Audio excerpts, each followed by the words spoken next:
es el primer programa de mitos que se va a transmitir todos los martes a partir de las 9 de la noche por este Parque Aldama TV. ¿Es una exclusión? Sí, bueno, vamos a iniciar comentando un poco esto de a qué nos referimos con mitos y raíces universales. ¿A qué nos referimos con mitos y raíces universales? Desde tiempos lejanos ha existido el afán por definir al mito,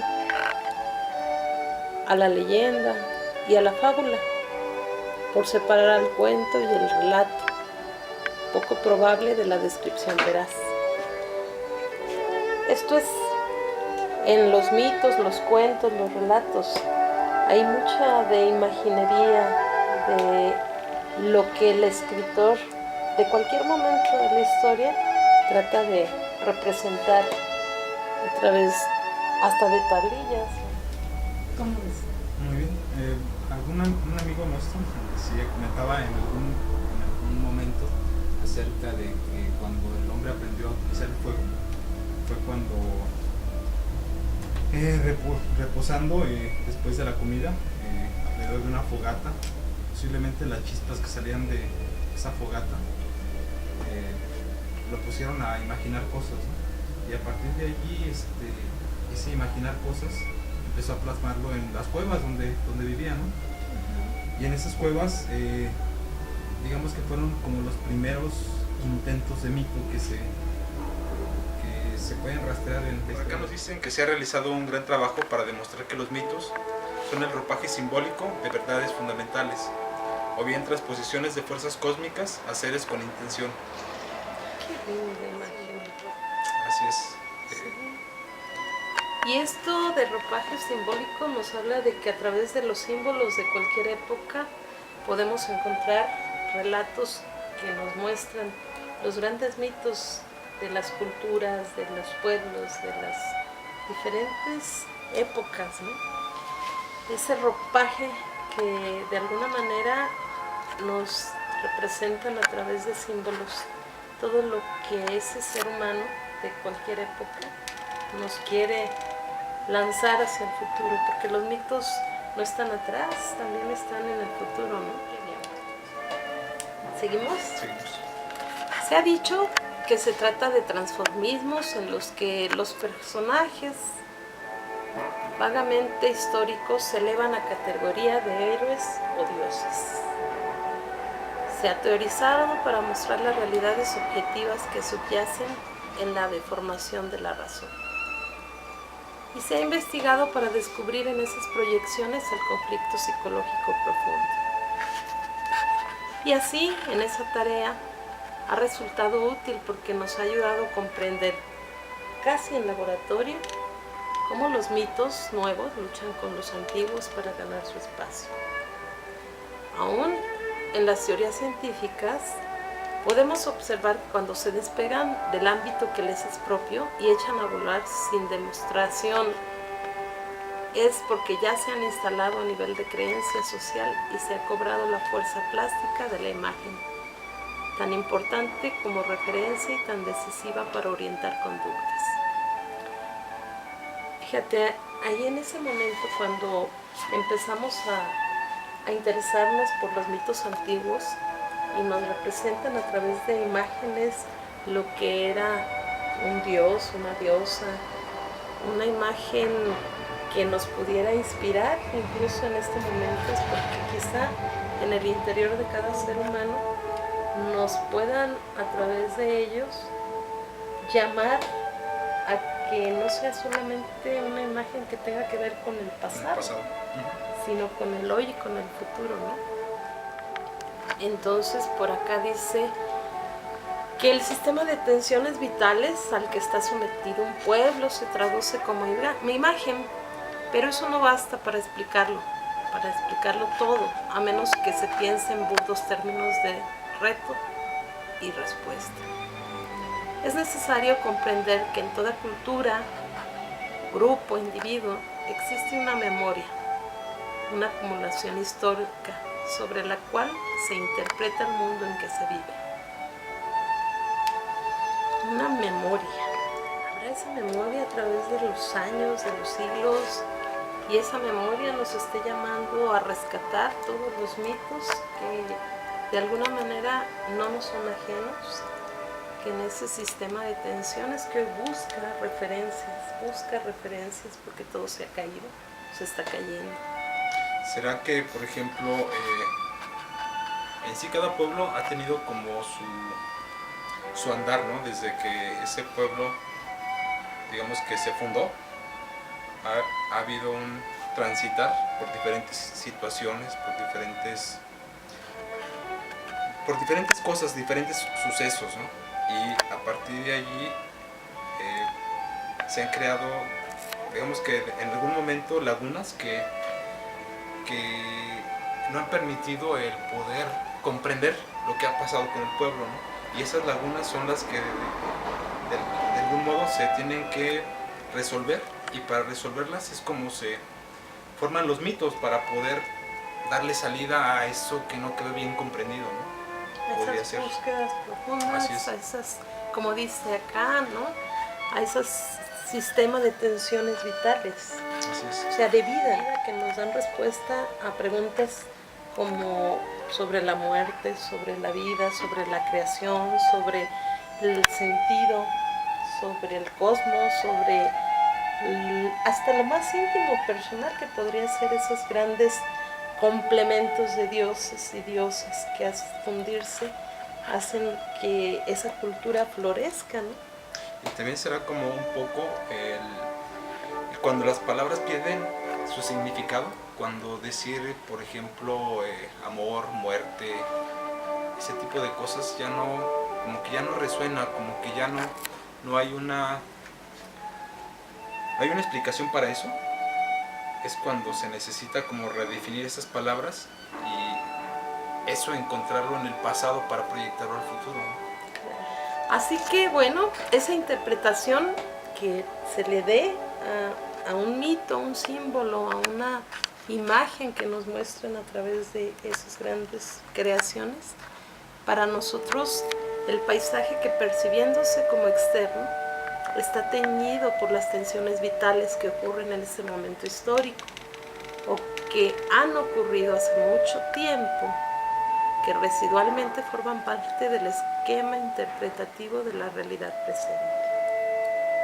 Cuando descubrimos las tensiones históricas básicas en un pueblo dado, nos acercamos a la comprensión de sus ideales, aprensiones y esperanzas, que no están en su horizonte como frías ideas, sino como imágenes dinámicas que empujan conductas en una u otra dirección.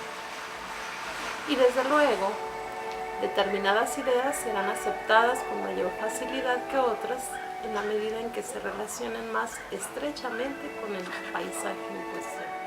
Por ejemplo, podemos pensar en estos mitos antiguos donde la creación tiene que ver mucho con el maíz, con el barro, con eso que era parte de su paisaje, y que también en esa creación elaboran todo un sistema de mítico que hace del otro,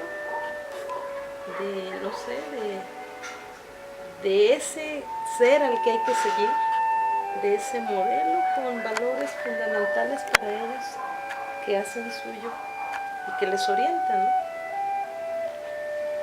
Y bueno, dice, por ahí estas ideas serán experimentadas con todo el sabor de compromiso y verdad que tienen el amor y el odio, porque su registro interno es indudable para quien lo padece, aun cuando no esté objetivamente justificado. Ejemplificando, los temores de algunos pueblos se han traducido en imágenes de un futuro mítico en el que todo se derrumbará. Caerán los dioses, los cielos, el arco iris, las construcciones, el aire será irrespirable. Y las aguas ponzoñosas, el gran árbol del mundo, responsable del equilibrio universal, morirá. Y con él los animales y los seres humanos. Momentos críticos en donde esos pueblos han traducido sus tensiones por medio de inquietantes imágenes de contaminación, socavamiento. Por eso mismo los han impulsado en sus momentos a construir con solidez en numerosos campos. Así que otros pueblos se han formado en el penoso registro de la exclusión y del abandono de paraísos perdidos. Ahí, por ello, también los ha empujado a mejorar y a conocer incansablemente cómo llegar al centro del saber. Es decir, sus tensiones vitales, su situación de vida, cómo les va generando una imagen a la cual, ya sea catastrófica o ya sea para redireccionar ese destino buscado, crean nuevos y mejores o peores destinos, ¿no? Y en esos mitos están plasmados. Está plasmado lo que para unos representaba ese caos que les implicaba la vida por venir. Por lo tanto, había que modificar la dirección de los actos humanos. Interesante. Entonces, por ahí, esto de los mitos en donde los pueblos parecen marcados por la culpa de haber matado sus propios dioses, por ejemplo, ¿no? Y otros se sienten afectados por una visión polifacética y cambiante. Pero ello ha llevado a unos a redimirse por la acción y a otros a la búsqueda reflexiva de una verdad permanente y trascendente. Con esto no queremos transmitir estereotipias porque estas fragmentarias observaciones no explican la extraordinaria riqueza del comportamiento humano. Queremos más bien ampliar la visión que habitualmente se tiene de los mitos y de la función psicosocial con que cumplen. Hoy están desapareciendo las culturas separadas, por ejemplo. Por lo tanto, sus patrimonios míticos, y ahí se advierten modificaciones interesantes, profundas en los miembros de todas las culturas, mientras reciben el impacto no solamente de la información y de la tecnología, sino también de usos, costumbres, valoraciones, imágenes, conductas, sin importar mucho el punto de procedencia. No importa de dónde venga cierto valor, cierta idea, cierto mito, es tomado por otras culturas. Y si en otro momento eso se veía lejano, hoy nos está acercando fuertemente. Entonces a ese traslado no podrán sustraerse las angustias, las esperanzas, las propuestas de solución, que tomando expresión en teorías y formulaciones más o menos científicas, llevan en su seno mitos antiguos y desconocidos para el ciudadano del mundo actual. Al acercarnos a los grandes mitos, hemos revalorizado sus tensiones básicas. No hemos tocado este trabajo a los hermosos cuentos y leyendas que describen los afanes de los semidioses y de los mortales extraordinarios. Nos hemos circunscrito a los mitos en los que el núcleo está ocupado por los dioses, aunque la humanidad juegue en esa trama un papel importante. En lo posible no hemos mezclado cuestiones de culto, considerando que ya se ha dejado de confundir a la religión práctica y cotidiana con las imágenes plásticas de la mitología poética. Por otra parte, hemos procurado tomar como referencia de nuestras adaptaciones a los textos originales de cada mitología, pretensión que nos ha acarreado numerosos problemas. Así, y a modo de mención, digamos que la riqueza mitológica de las civilizaciones cretenses y micénicas han sido subsumidas en un genérico capítulo de mitos grecorromanos, precisamente por no contar con textos originales de aquellas culturas. Otro tanto nos ha ocurrido con los mitos africanos, oceánicos y en alguna medida americanos. De todas maneras, los avances que han estado realizando antropólogos y especialistas en mitos comparados nos hacen pensar en un futuro trabajo que tenga como base a sus descubrimientos. El título de este programa y de estas reflexiones, Mitos y Raíces Universales, es parte de este libro también, exige algunas precisiones. Raíz a todo mito que pasando de pueblo en pueblo ha conservado una cierta perdurabilidad en su argumento central, aun cuando se hayan producido modificaciones a través del tiempo en los nombres de los personajes, considerándolos en sus atributos y en el paisaje en que se inserta la acción. El argumento central, aquello que designamos como núcleo de ideación, también experimenta cambios, pero a una velocidad relativamente más lenta que la de elementos que podemos tomar por accesorios.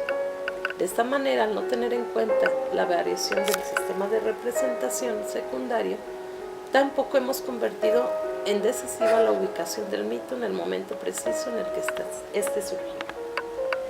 Una pretensión opuesta a la mencionada no podría sostenerse por cuanto el origen del mito no puede filiarse en un momento exacto. En todo caso, son los documentos y los distintos vestigios históricos los que dan cuenta de la existencia del mito, cayendo dentro de una fechabilidad más o menos ajustada.